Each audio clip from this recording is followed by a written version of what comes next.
la preuve du mariage, c'est l'acte de mariage. D'accord. C'est repris en noir et blanc dans le code de la famille que la preuve du mariage, c'est l'acte de mariage. Donc, l'anneau en soi n'est pas une preuve. Dans l'administration publique, ce qui m'a le plus fait rêver, c'est cette envie de voir nos concitoyens obtenir des services administratifs de manière prompte. Parce que je suis né dans ça, j'ai vécu ça, Ok. et je me suis donné une mission de l'éradiquer.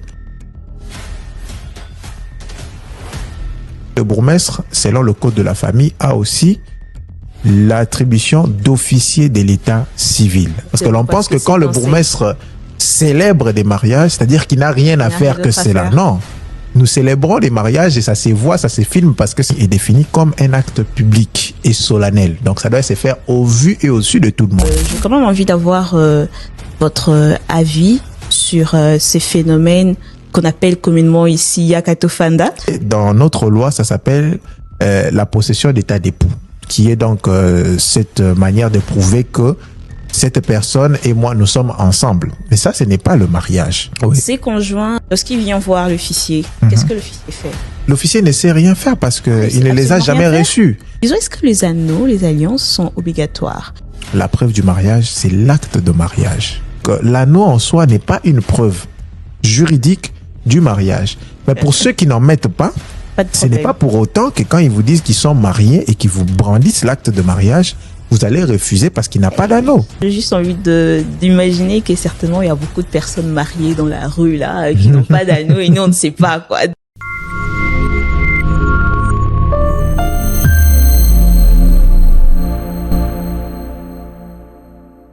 Bonjour à tous et bienvenue une fois de plus à Dare to Inspire, votre podcast qui met à votre disposition le parcours de personnes inspirantes.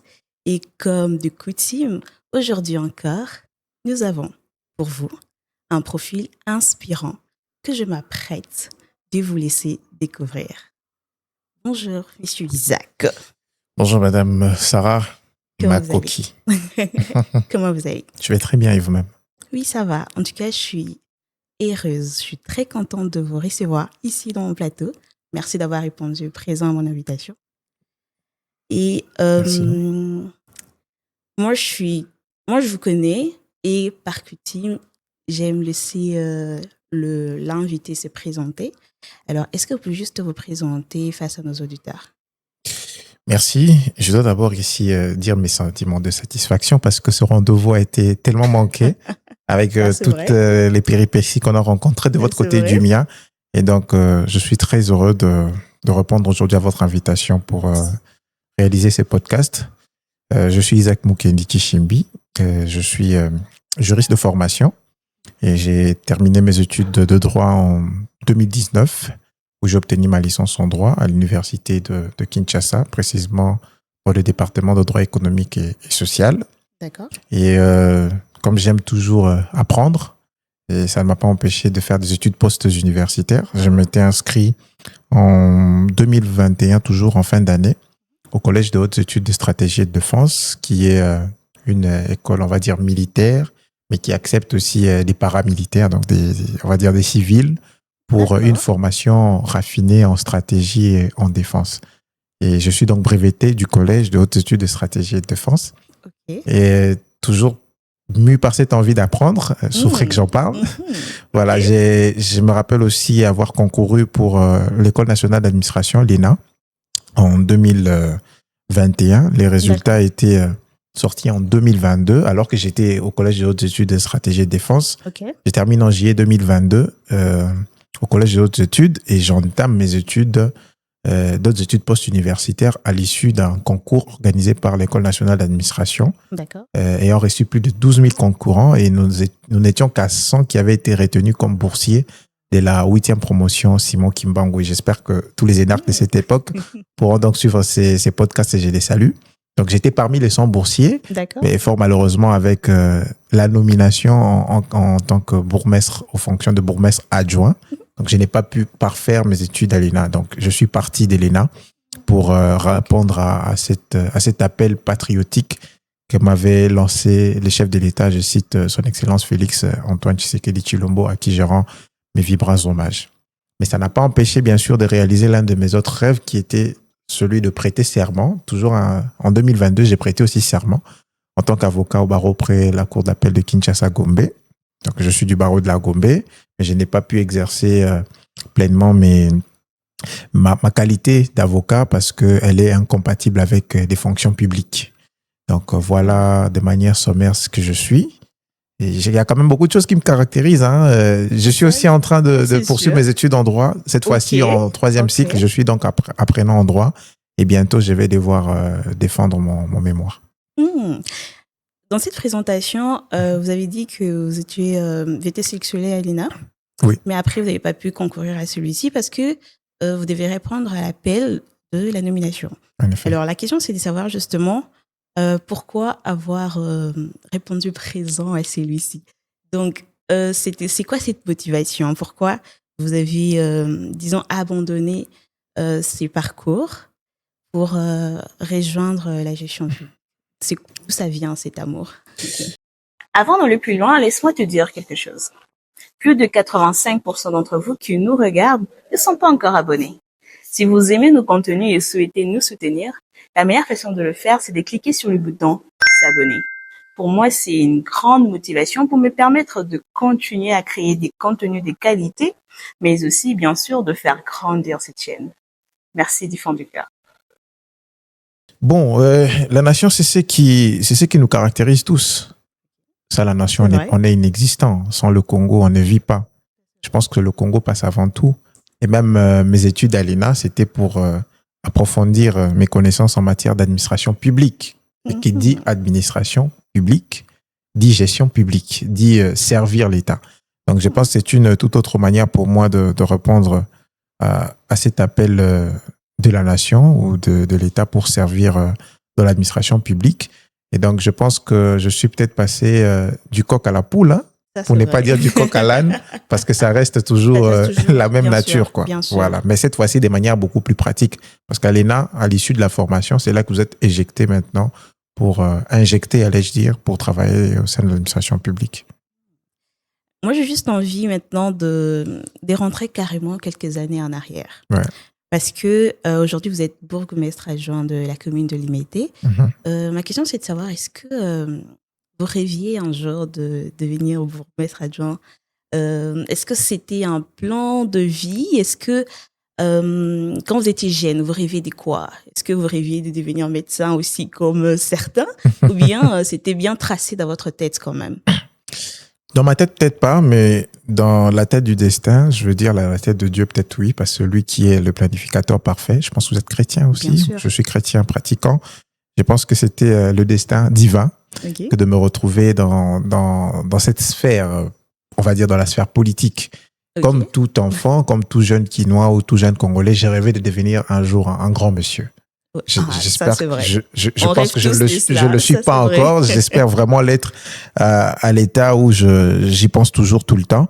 Mais mon envie, c'était de devenir un grand monsieur. Mais j'ai eu une enfance normale, ne vous en faites pas. J'ai joué au foot dans les quartiers, Tobeta Babale, là-bas, avenue, ainsi de suite. C'était Kotabiso na Makolo, vois-tu.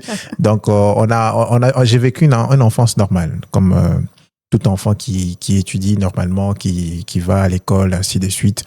Et je crois que mon croisement avec l'engagement politique, c'est notamment avec, bien sûr, mon adhésion au sein de mon parti politique, l'Union pour la démocratie et le progrès social, UDPS, qui est un parti qui a pratiquement baigné mon enfance parce que mes parents étaient déjà de ce parti et je me suis retrouvé dans ces bains et j'ai bien apprécié l'idéal politique qu'encourt mon parti, avec notamment le leader Maximo, le feu Etienne Tshisekedi Wamulomba, qui était un homme qui m'avait beaucoup inspiré, surtout pour son envie de justice, d'équité, l'état de droit, comme on le dit, et le peuple d'abord. Ce sont là les leitmotifs qui m'ont vraiment motivé à m'engager politiquement. Et je crois que dans l'administration publique, ce qui m'a le plus fait rêver, c'est cette envie de voir nos administrés, les administrés ou nos concitoyens obtenir des services administratifs de manière prompte. Parce que vous savez, aujourd'hui, notre administration publique est toujours critiquée, qu'elle est toujours lente, elle est frélatée. Lorsque vous demandez telle ou telle autre chose auprès de l'État, ça prend énormément de temps et ce sont des choses que moi, je n'ai jamais voulu voir au sein de mon pays. Carrément. Je suis né dans ça, j'ai vécu ça. Okay. Et je me suis donné une mission de l'éradiquer. Et voilà comment je me retrouve aujourd'hui dans l'administration locale. Et j'espère que c'est pas la fin. Donc, carrément, en étant beaucoup plus jeune, c'était, disons, la politique qui vous motivait à la base. Vous rêviez de devenir... Bon, après, il y avait d'autres rêves, on va dire... oui, dites-nous tout. Qui sont d'autres rêves autour. Comme vous l'avez si bien dit, chacun de nous a un jour rêvé d'être médecin. Moi, c'était médecin à un moment. À un moment, c'était douanier aussi. OK. Et puis, à un moment, je voulais être... Bon, quand j'étais petit, ça, c'est mon père qui me l'avait dit. Il disait que je voulais être le conseiller juridique d'une société brassicole de la place. Bon, pour des raisons de publicité, je pense qu'ils ne vous ont pas payé. Je ne vais pas citer la société, mais j'ai rêvé. Je me disais que je serais conseiller juridique de telle société brassicole. Et je crois que c'est de là aussi qu'est partie mon envie de faire le droit. Et avec l'aide, bien sûr, de mes aînés et des aînés dans la profession qui m'ont encadré. Je citerai ici Maître Thomas Chidibi Bidoya, qui a été mon maître au sein du cabinet, qui m'a formé. C'est lui qui m'a orienté. Il m'a dit non, je pense que tu devrais faire le droit pour finir avocat. Et c'est de là qu'est partie mon aspiration aussi pour la touche noire et de surcroît tout le reste. Et j'ai quand même envie de savoir, lorsque vous êtes engagé, je pense que... Premièrement, disons, dans tout ce qui est parti politique, après dans la gestion publique. Comment a été la réaction quand même de vos parents, de votre entourage, de votre famille? Est-ce que tout le monde était très d'accord ou parce que certains ont très peur lorsqu'il s'agit de politique? Visiblement, surtout quand on est au Congo, visiblement. Voilà. Ouais. Et la question est de savoir, est-ce que votre entourage quand même vous a soutenu dans celui-ci ou bien c'était une course contre le vent? Bon, je pense qu'avec mes parents, ça a été beaucoup plus simple. Je vous ai dit qu'eux-mêmes, ils étaient des fervents amateurs de l'UDPS, mon père particulièrement. Je me rappelle quand j'étais enfant, il m'invitait souvent à regarder des débats télévisés avec lui, des débats politiques. À l'époque, je prenais ça pour des corvées. Je me disais, mais les gens en train de discuter, en train de crier, s'affronter, tout ça, social, ainsi de suite. Parfois, ça paraissait embêtant. Je pense que c'est de là aussi que cette envie s'est mûrie en moi et aujourd'hui, je me retrouve dans la pleine vie publique. Et mes parents m'ont toujours soutenu, mes proches aussi. D'accord. Quelques-uns qui n'ont pas aussi cru ont fini par croire après et ont soutenu. Aujourd'hui, j'ai l'accompagnement de tous ceux qui m'entourent et je pense que j'aurai aussi l'accompagnement du Congo dans son ensemble. Les concitoyens qui pensent que la lutte ou la vision que nous portons, elle est bien fondée et meilleure et qu'on pourrait tous ensemble la mettre en marche pour le développement du pays. Parfait. Alors, dites-nous, on aimerait savoir, plusieurs, disons, pensent qu'en tant que bourgmestre adjoint, la vie de chaque jour, c'est de célébrer des mariages. Mais là, on aimerait quand même savoir... En tant que bourgmestre, vous voulez dire? Voilà, moi, j'assume la fonction de bourgmestre adjoint. Mais peut-être en tant que bourgmestre, c'est ce que les gens pensent, peut-être ce que vous voulez dire. Ça, c'est vrai. Ouais. Mais est-ce qu'on peut quand même savoir le quotidien? C'est que vous faites, disons, dans la vie de chaque jour, dans cette fonction de bourgmestre adjoint, au-delà de tout ce qui est cérémonie de mariage? Alors, au quotidien, le bourgmestre, il a beaucoup de tâches, hein.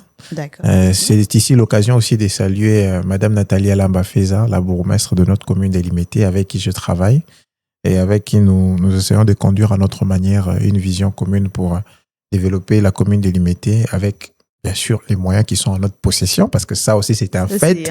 Les gens, quand ils regardent nos communes, ils disent, mais à quoi servent les bourgmestres? Ils doivent savoir que nous travaillons avec les moyens des bords. Alors, pour que vous compreniez, il faut que je vous explique une chose.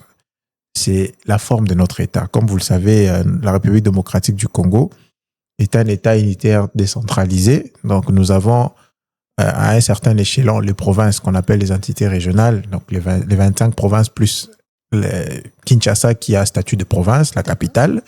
Et au sein des provinces, nous avons ce qu'on appelle les entités territoriales décentralisées. D'une part, et d'autre part, les entités territoriales déconcentrées. Okay. Les déconcentrés, ce sont les territoires, les groupements et les quartiers. Les territoires, on les voit plus à l'intérieur du pays parce que c'est une réalité qui est vécue à l'intérieur. À Kinshasa, on ne le connaît pas. Les groupements y compris. Okay. Les quartiers, c'est plus dans la zone urbaine. Dans chaque commune, il y a toujours des quartiers à l'intérieur. Alors, ça sont les entités territoriales déconcentrées. Okay. D'une part. D'autre part, ce sont les entités territoriales décentralisées, qui sont la ville, la commune, les secteurs et la chefferie. Okay. Voilà. Pour comprendre un peu le fonctionnement des villes, lorsque vous allez au Katanga, nous avons 2 villes là-bas. Il y a la ville de Lubumbashi et la ville de Kolwezi. Bon, ici, nous n'avons qu'une ville, province de Kinshasa. Donc, ceux qui sont nés et grandis à Kinshasa, quand on parle de ville, parfois ça se confond à la province, parfois ça se confond à la ville. Bref, c'est ainsi. La ville, il y a la commune. Donc, la commune à l'intérieur de la ville comme entité. Et la commune, en principe, selon qu'il est organisé dans la loi, souffrez, hein, je suis juriste, j'essaye de faire vraiment une compréhension beaucoup plus simpliste. Donc, notre loi définit la commune comme toute agglomération qui pourrait avoir au moins 20 000 habitants. Donc, sur un territoire donné, lorsqu'il y a au moins 20 000 habitants en République démocratique du Congo, on peut conférer à ce territoire un statut de commune. Pour la ville, c'est au moins 100 000 habitants. Voilà. Donc, la commune est une agglomération d'au moins 20 000 habitants. Et ici, à Kinshasa, nous en avons 24. Donc, de manière théorique, on pourrait se dire que nos communes ont au moins 20 000 habitants, mais lorsque vous allez dans le fond, la démographie, elle est explosante. Pour Limité, on avoisine les 500 000. Donc, vraiment 500 000? La commune de Limité a peut-être de manière factuelle statut de ville, parce que c'est une commune qui a au moins 500 000 habitants. C'est énorme, avec 14 quartiers. Et le bourgmestre, c'est donc le chef de l'entité, le responsable de la commune qui gère la commune au quotidien. D'accord. Il représente le pouvoir central. Donc, on les dit souvent, le pouvoir central, il représente l'exécutif au sein de son entité. Et il est là pour exécuter toutes les lois qui sont votées et au niveau national, et même au niveau provincial. Et au niveau de la commune, il y a aussi des décisions que nous pouvons prendre et que nous pouvons exécuter au profit de nos administrés. Et selon le fonctionnement de la commune, nous avons d'une part le collège exécutif communal qui est composé du bourgmestre adjoint et éventuellement des échevins communaux, d'une part. Et d'autre part, nous avons le conseil communal qui est donc l'organe délibérant. C'est un peu comme l'Assemblée nationale, mais au niveau de la commune. Voilà. Où il y a des députés, pas nationaux cette fois, mais au complet des députés locaux qu'on appelle les conseillers communaux. Donc, j'en suis là parce que j'ai peut-être oublié de le signifier. J'ai été aussi élu en 2023 comme conseiller communal dans la circonscription de Limité, le seul élu d'ailleurs de l'UDPS Tshisekedi. Voilà. Tellement que j'en oublie certains. Voilà. Et donc, le conseil communal a pour rôle d'adopter des décisions qui devront être exécutées par les bourgmestres. Le bourgmestre, dans son quotidien, il assure la sécurité de nos concitoyens ou de ses concitoyens.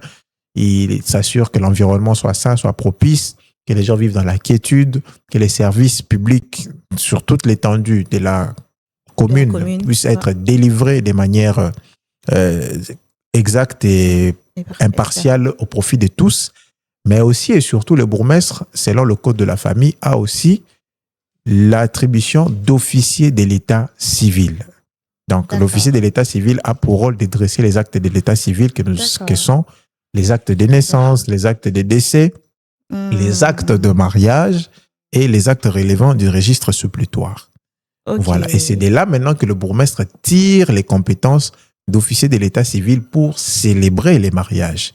Au niveau de la ville, le maire de ville a aussi compétences en tant qu'officier de l'état civil au niveau de la ville. Et pour la commune, c'est le bourgmestre qui est donc le compétent pour sceller les unions, célébrer les mariages. En tout cas, je pense qu'avec tous ces détails, on est bien fixé que vos attributions sont bien au-delà de ces compétences. Donc, ce n'est pas une improvisation, hein, et qu'on ne réduise pas le bourgmestre seulement à ce rôle-là. Et que l'on ne lui reproche pas d'accomplir suffisamment ce rôle parce que c'est son travail. Parce que l'on pense que quand le bourgmestre célèbre des mariages, c'est-à-dire qu'il n'a rien à faire que cela. Non. Nous célébrons les mariages et ça se voit, ça se filme parce que ce sont des activités comme les activités publiques. Parce que le mariage, le code de la famille est défini comme un acte public et solennel. Donc, ça doit se faire au vu et au su de tout le monde. Et n'empêche que chaque personne puisse immortaliser avec son appareil téléphonique, ainsi de suite.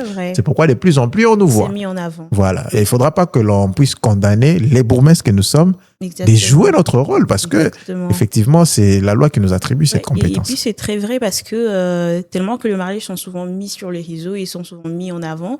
Et peut-être certaines tâches sont toujours pas avec toute une équipe comme en train de vous filmer, en train d'exécuter d'autres tâches. Oui. On a plus l'impression que lorsqu'on va à un bourgmestre, c'est plus en train de célébrer. Et puis, vous savez, notre alors que c'est population pas est le beaucoup cas. plus accro à tout ce qui est sensationnel, tout Ah, ce ça, qui est c'est vrai. émotionnel. Vous Ça, savez, c'est les très mariages, vrai. ça fait Ça, parler c'est partout. très Les gens vrai. aiment voir si la mariée, comment elle était habillée, le monsieur, quels étaient les discours qu'il a portés.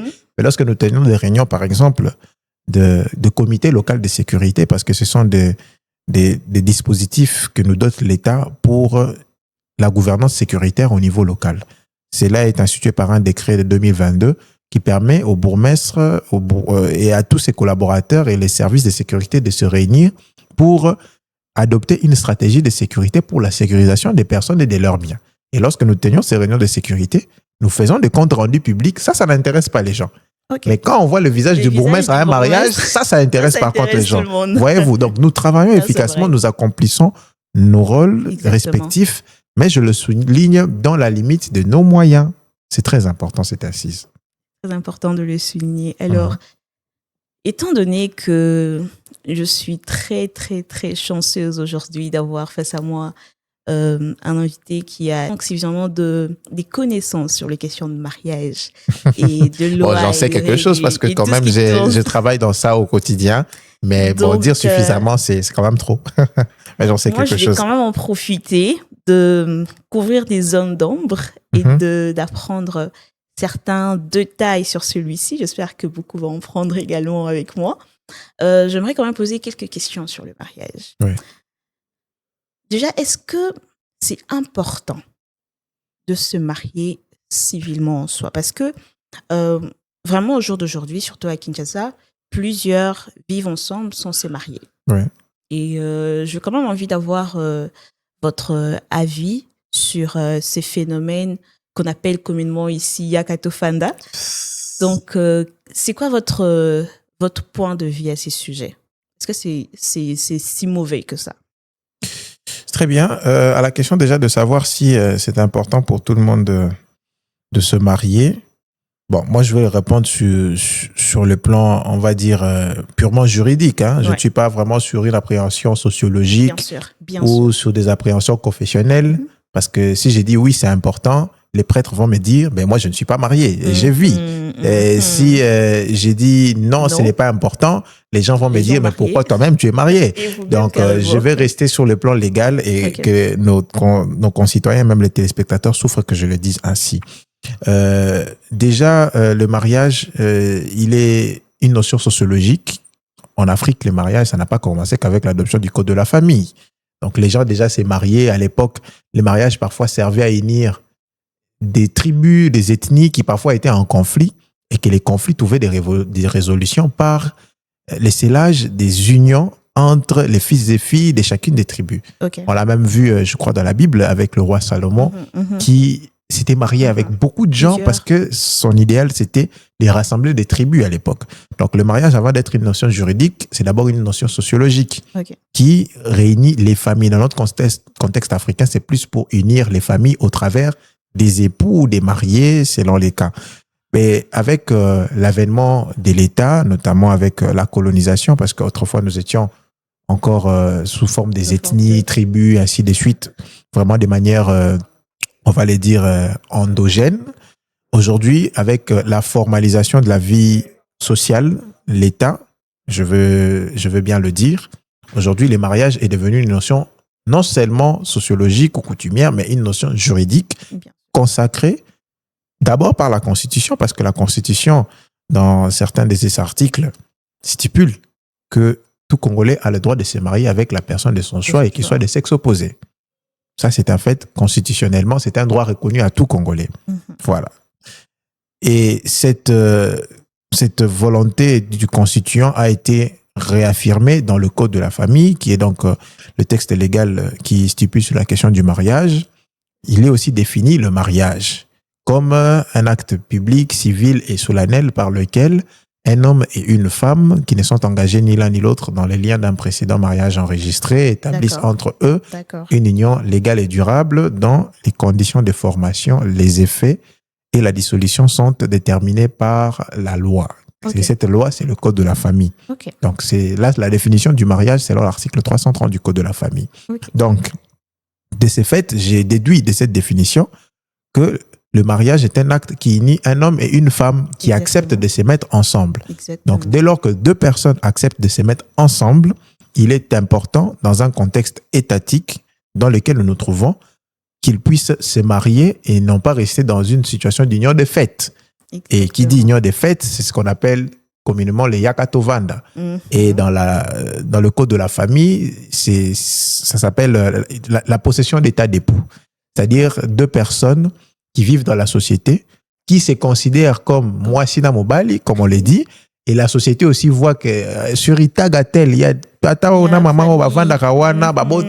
ainsi de suite. On les voit se comporter comme époux et épouses. Mais ils ne sont jamais allés à la mairie, ils ne se sont jamais unis devant les familles, mais ils se comportent comme tels. C'est ce qu'on appelle les Yakatovanda.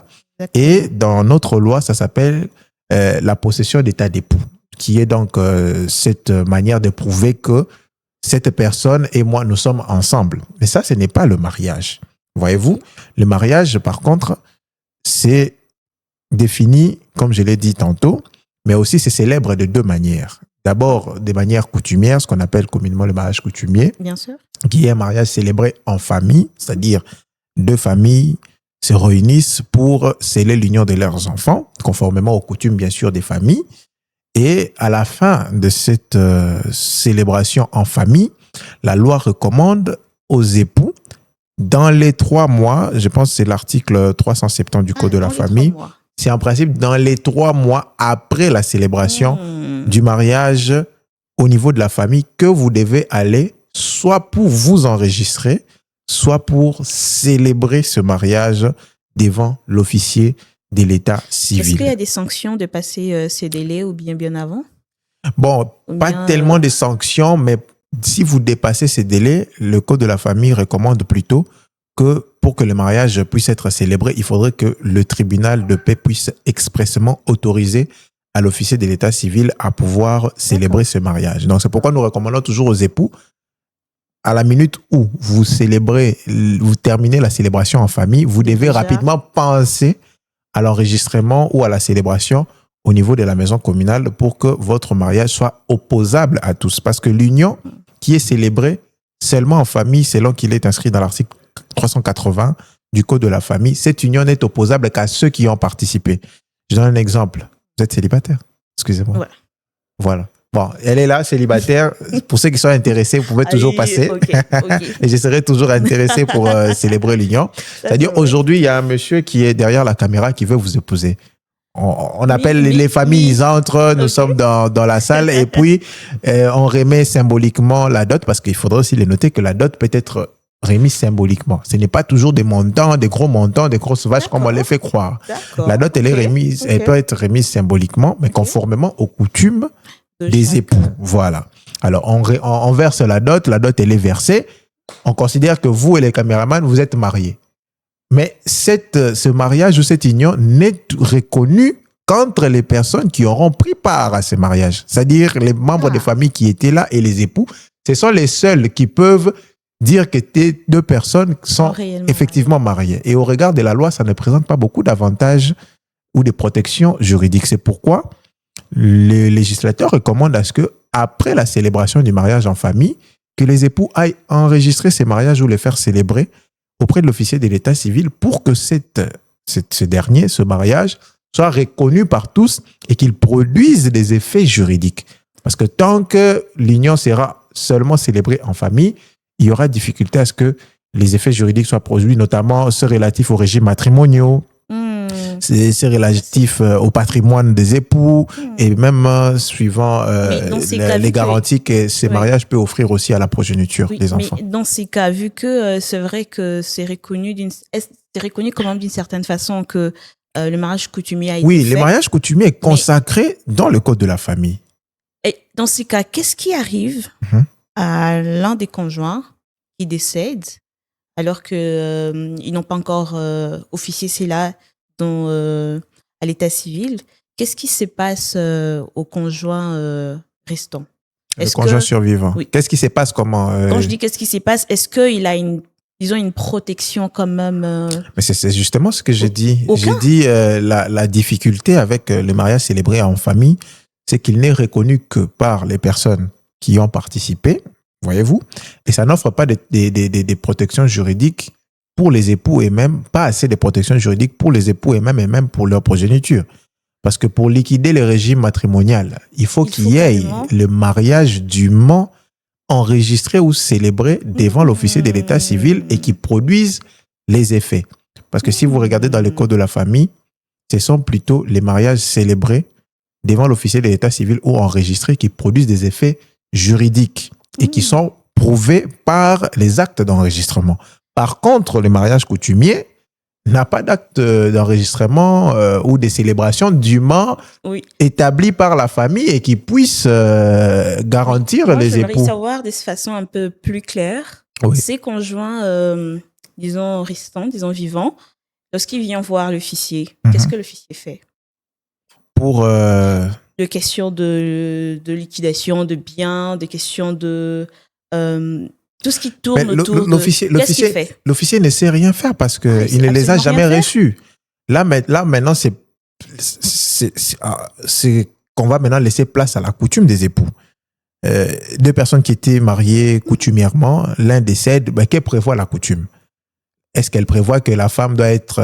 certaines coutumes aussi prévoient que la femme doit soit être mariée par le frère des procédés d'ailleurs que prohibe la loi. Parfois, c'est le frère du défunt qui devrait prendre cette femme comme épouse. Parfois, la famille peut garder les enfants et faire partir la femme. Vous voyez que selon que les coutumes diffèrent, ça offre une certaine instabilité en termes de protection pour le conjoint survivant. C'est pourquoi il est toujours recommandé aux époux, après avoir célébré les mariages au niveau de la famille, de vite aller l'enregistrer ou le faire célébrer parce que là, le mariage produira maintenant des effets juridiques et pourra produire des protections juridiques pour les époux. En cas de décès, le conjoint survivant, il y a toutes les dispositions qui disposent sur la protection juridique que bénéficie le conjoint survivant, même lors de la liquidation du régime matrimonial. Donc, c'est toujours important de faire enregistrer parce que là, en l'absence de l'enregistrement ou de la célébration, c'est maintenant les coutumes qui s'appliquent. Et lorsque les coutumes sont en défaveur du conjoint survivant, eh ben c'est l'instabilité qui s'ensuit. Non, mais j'espère que toutes les personnes qui nous entendent dans cet instant, ils sont en train de bien capter ce que je suis en train de capter, que c'est toujours important. Très important. Très important de faire enregistrer ou de célébrer le mariage devant l'officier de l'état civil. Mais avant d'en arriver, il faudrait d'abord qu'en amont, que vous ayez réuni les conditions de fond du mariage, que sont la capacité, c'est-à-dire avoir l'âge requis par le code de la famille, c'est 18 ans. Les mineurs ne se marient pas, c'est prohibé même par la loi portant protection de l'enfant. D'accord. Consentir au mariage, parce que le mariage forcé n'est pas autorisé en République démocratique du Congo, et il est d'ailleurs puni. Toute personne qui oblige quelqu'un à pouvoir se marier sans son gré, donc il faudrait consentir au mariage, mais et surtout, il faudrait procéder au versement de la dot. C'est obligatoire. Sans le versement de la dot, c'est obligatoire. Il n'y a pas de mariage en République démocratique du Congo. Okay. Parce que très récemment, je me suis lancé un peu à cet exercice sur mes réseaux sociaux où je parle constamment de ce sujet. Je vois certaines personnes faire des blagues comme quoi papa bourgmestre, est-ce que ce qui n'a na mobile n'a pas versé qui donc est-ce que non, on ne peut pas le faire parce que la dot est une des conditions de fond du mariage. Mais comment est-ce que également l'officier a la certitude que la dot a été bel et bien versée? On peut également vous mentir.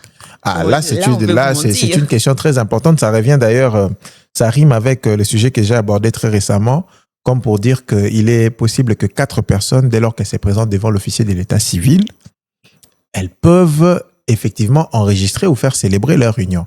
Mais j'ai mis le bémol, lesquels bémols insistent sur le fait que les conditions de fond du mariage devraient être respectées en amont. C'est-à-dire avoir l'âge requis pour se marier et donc être capable au regard de la loi, consentir au mariage, mais surtout verser la dot. Alors, le versement de la dot, bien qu'elle s'est fait en famille, mais elle doit être reconnue par ceux qui l'ont perçue. Et en matière de preuve, il y a la preuve testimoniale, c'est-à-dire le témoin peut venir, le témoin de la perception de la dot, c'est-à-dire l'ayant droit coutumier, celui qui a perçu l'argent au jour du mariage, il peut témoigner que oui, j'ai perçu la dot, c'est là vos actes pour l'officier de l'état civil d'inscrire comme mention dans l'acte de mariage qu'effectivement, l'ayant droit coutumier a perçu la dot. Mais lorsque vous lisez dans l'article 373 du Code de la famille, vous verrez que du nombre des actes que requiert l'officier de l'état civil avant la célébration du mariage, on requiert aussi l'acte qui reconnaît que les parents des époux ont consenti, donc les parents de l'épouse notamment, ont consenti au mariage au moyen de la perception de la dot. Donc, ça peut être le cas d'un écrit où un parent indisponible ou qui n'est pas là ou qui n'a pas été en mesure de se rendre à la célébration, il peut écrire. Ça nous arrive de temps à autre où les parents sont à l'intérieur du pays. Ils font une note que voilà, j'ai reçu la dot de monsieur tel, qu'il peut même remettre à quelqu'un pour venir déposer à l'état civil ou qu'il peut même transférer à l'officier de l'état civil une note dûment authentifiée, parce que les moyens d'authentification existent. Ça peut être chez les notaires, ça peut être légalisé à l'état civil pour justifier que la dot a été régulièrement versée. Et nous recevons les déclarations des époux, nous les actons dans l'acte de mariage. S'il y a stipulation contraire, eh ben, ce sont les déclarations des époux qui seront confrontés à eux-mêmes parce que l'acte qui a été déposé atteste que l'ayant droit coutumier a bien et bien perçu la dot. Donc, si déjà les époux ont cette preuve-là par écrit, si eux-mêmes sont là, s'ils sont accompagnés de leurs témoins, parce que la loi recommande aux époux de se faire accompagner des témoins au jour du mariage, nous pouvons célébrer le mariage en bonne et due forme. Alors, avant de passer à notre rubrique, on a une rubrique, un petit jeu qu'on va faire ensemble. Ah, ok. Avant de passer à moi, j'aime le foot. Hein. C'est une rubrique foot. Peut-être qu'on va faire du foot carrément. Alors, je suis en train de dire, justement, avant de passer à celui-ci, j'ai une dernière question sur le mariage. Oui. Je vais carrément en profiter pour tout savoir, même si je sais que certaines questions que je vais vous poser. Ça vous aidera d'une manière ou d'une autre. La question, c'est de savoir, est-ce que les anneaux, les alliances sont obligatoires? La robe blanche, etc. Est-ce que c'est obligatoire que lors de mariage civil, les deux conjoints doivent mettre 2 anneaux? La loi l'oblige? Non, la loi ne l'oblige pas. Je crois que j'en ai fait même une tribune il y a quelques années où ça avait scandalisé beaucoup de monde, hein, qui se disait que voilà, Kolata Alliance. Votre émission est bilingue, j'espère. Votre émission est bilingue, j'espère. Parce qu'il y a aussi une communauté lingalophone. Nous sommes à Kinshasa. On va trouver une solution pour eux. Voilà. J'espère que vous allez faire soit des sous-titres. Des sous-titres, carrément. Okay. On va trouver une solution. Donc, comme pour dire, certaines personnes ont été scandalisées lorsque j'ai relevé cela, pour dire que l'anneau n'était pas la preuve du mariage. Parce que lorsque vous interprétez strictement le code de la famille, la preuve du mariage, c'est l'acte de mariage. D'accord. C'est repris en noir et blanc dans le code de la famille que la preuve du mariage, c'est l'acte de mariage. À défaut de l'acte de mariage, il y a d'autres preuves du mariage que l'on peut brandir. Soit c'est l'acte d'enregistrement. Comme je l'ai dit, l'acte d'enregistrement du mariage, si les mariages étaient enregistrés. Il y a parfois aussi l'acte de notoriété valant acte de mariage. Si par exemple les mariés ont perdu l'acte de mariage, on peut faire un autre acte qui supplée à l'acte de mariage qui a été perdu.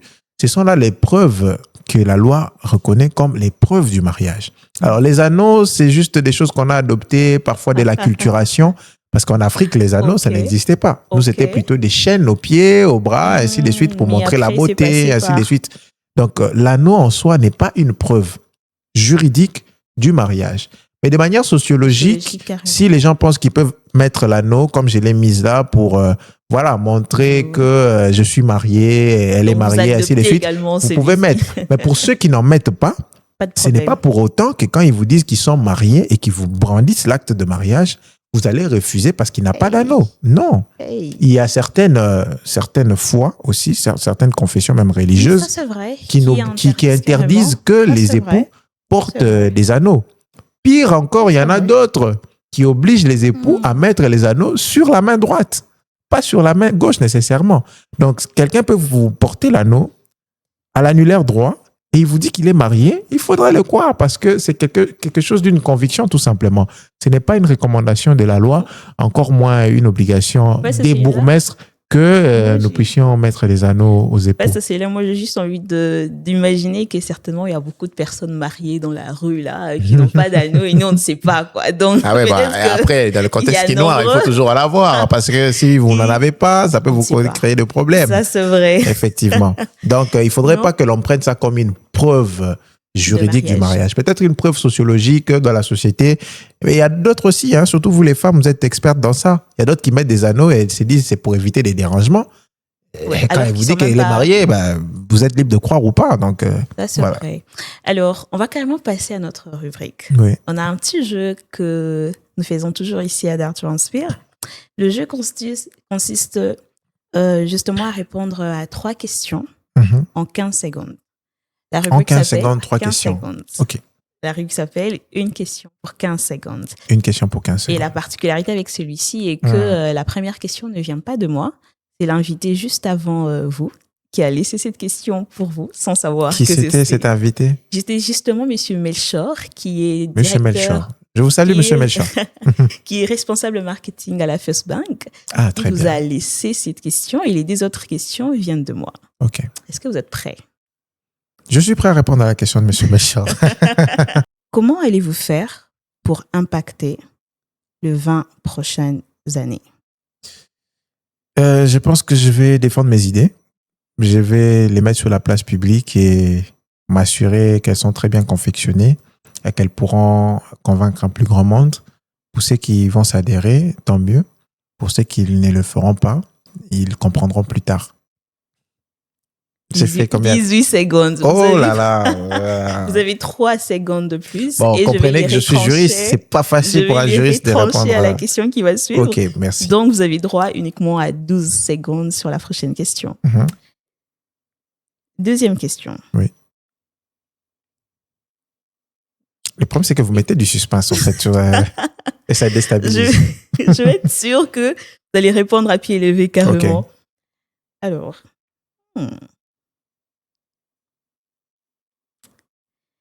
Une valeur qui vous guide au quotidien? La disponibilité, la sensibilité. Bon, vous avez dit une valeur? Ouais. Bon, la disponibilité. Voilà. On est à 7 secondes, parfait. Et la dernière question? Oui.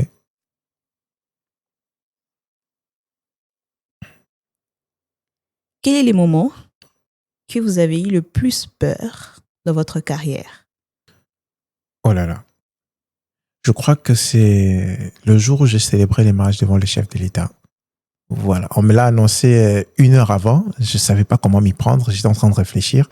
Mais je pense que ça s'est bien passé parce que je crois que j'ai laissé des très bonnes impressions ce jour-là, surtout à lui-même.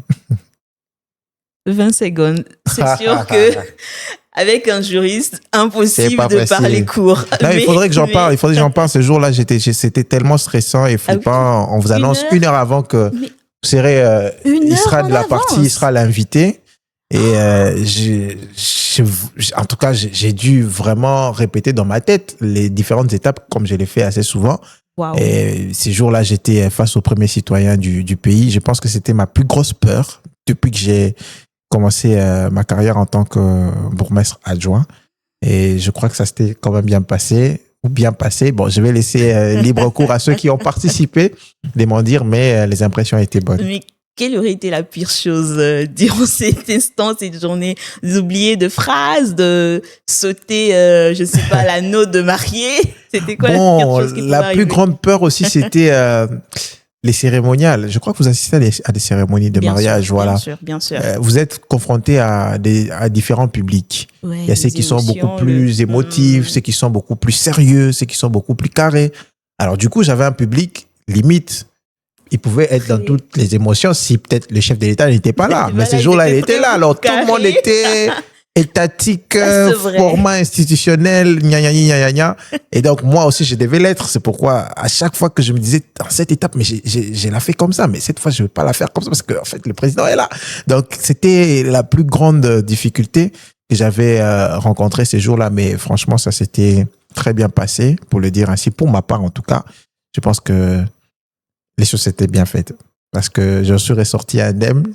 Sinon, si ce n'était pas bien fait, je crois que je serais encore quelque part en ce moment. Quelques traces de ces moments. Ouais. Alors, on va bientôt finir notre podcast. J'ai quand même 3 petites questions encore avant de se séparer. Chronométré encore? Non, pas du tout. Merci. La première, c'est carrément de savoir, dans ces postes que vous avez aujourd'hui, quelle est votre vision? Qu'est-ce que vous voulez personnellement accomplir? Quelles sont ces traces que vous avez pour mission d'accomplir personnellement dans ces postes que vous avez? Ma vision, et je ne veux pas seulement l'appeler vision, je pense plutôt que c'est une lutte. D'accord. Que je me suis, à laquelle je me suis lancé depuis que j'ai accédé à cette fonction. En fait, ma lutte, c'est de faire comprendre à nos dirigeants, du plus grand au plus modeste ou du plus petit, que le réel développement devrait partir de la base vers les sommets.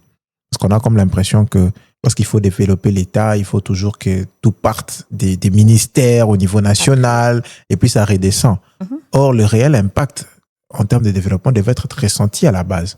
C'est pourquoi dans des républiques comme la République française, on accorde beaucoup plus de crédit pour la gouvernance locale, la décentralisation, les collectivités locales. C'est là les centres d'impulsion du développement. Parce que l'eau dont on a besoin, l'électricité dont on a besoin, les bonnes routes, l'environnement sain et propice, les énergies ou le social, le panier de la ménagère, c'est au niveau local. Okay. Et si au niveau local, tout le monde est satisfait, c'est l'ensemble du pays qui est satisfait. Donc, ma vision, ma lutte à moi, c'est de faire de la décentralisation, de la gouvernance locale, un centre d'impulsion du développement du pays qui devrait partir de la base vers le sommet. L'avant-dernière question serait de savoir, est-ce que vous conseillerez à ce jeune qui vous suivent, de s'engager également dans la gestion publique? Est-ce que vous leur conseillerez de suivre vos pas ou pas? Bon, s'engager, oui, si ça les chante. Le pays, il est très grand, je ne peux pas les diriger seul, encore moins tous ceux qui dirigent avec nous, mais il faudra comprendre que c'est un schéma très éparse et qui a beaucoup d'embuscades ou d'embûches et même des obstacles. Ce n'est pas évident, surtout dans un contexte congolais comme celui-ci où parfois les conciliabules politiques font en sorte que l'État se ralentit, tout le monde veut prendre part à la table des décisions. Parfois, c'est avec des moyens impopulaires qu'on s'use. Aujourd'hui, on parle de certains qui se sont rebellés contre l'État, aujourd'hui qui acceptent de prendre les armes contre le pays. Certains jeunes en venant comme cela, ils pourraient aussi s'adonner à de telles pratiques. Exactement. Donc, lorsqu'on veut servir l'État, il faudrait saisir son moment, convaincre ses concitoyens et lorsqu'ils vous font confiance, vous travaillez pour l'État. Et tant que vous n'avez pas encore pu convaincre, tentez davantage de convaincre que de vous convaincre vous-même à aller vous adonner à des pratiques néfastes et qui pourront nuire à votre parcours demain. Donc, s'ils veulent s'engager, oui, mais ne restez que dans les limites du tolérable. Parce que si vous voulez faire de cet adage comment on dit, que c'est la fin qui justifie les moyens, voilà, tous les moyens sont bons et que pourvu que la fin en politique, ça rime toujours pas. Tous les moyens ne sont toujours pas bons et c'est plutôt la fin qui justifiera le bon moyen en politique.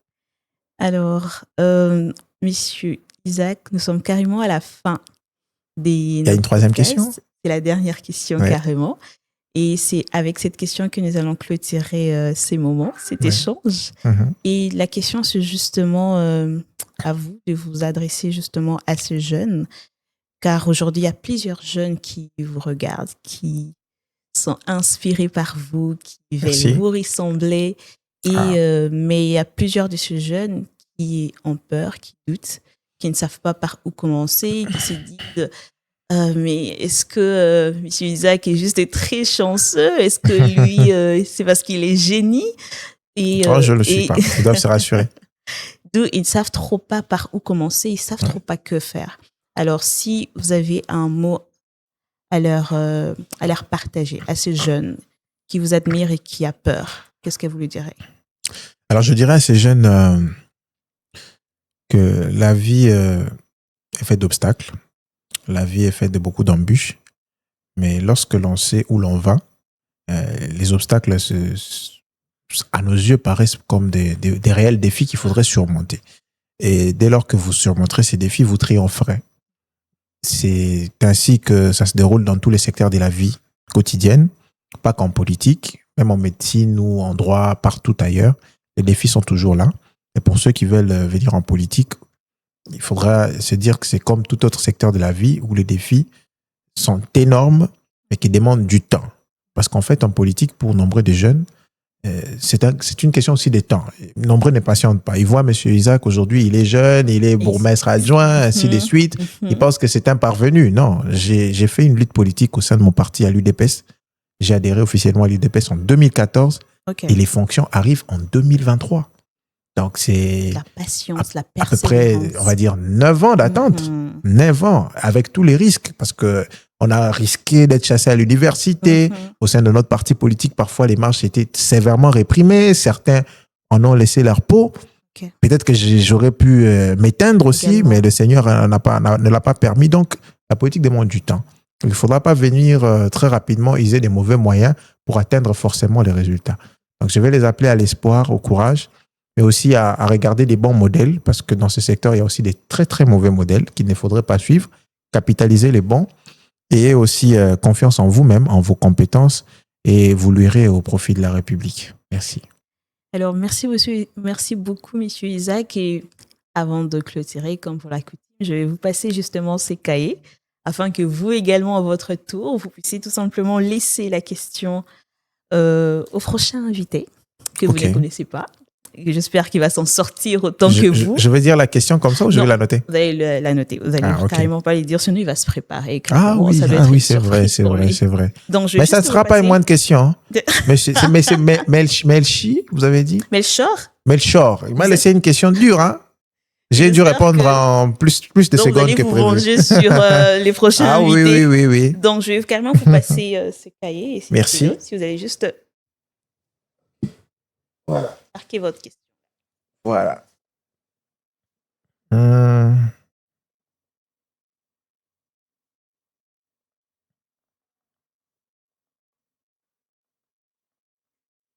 tout cas, celle-là, je pense qu'il ne va pas répondre. Vous n'allez pas la lire, j'espère.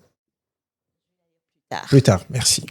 Sinon, c'est en ces mots que nous clôturons notre podcast. Merci. Merci beaucoup à tous de nous avoir suivis. J'espère que ces parcours de M. Isaac vous a inspiré. Et on se dit à la prochaine pour d'autres épisodes, toujours sur Dare to Inspire. Merci, M. Isaac. Merci. À très bientôt.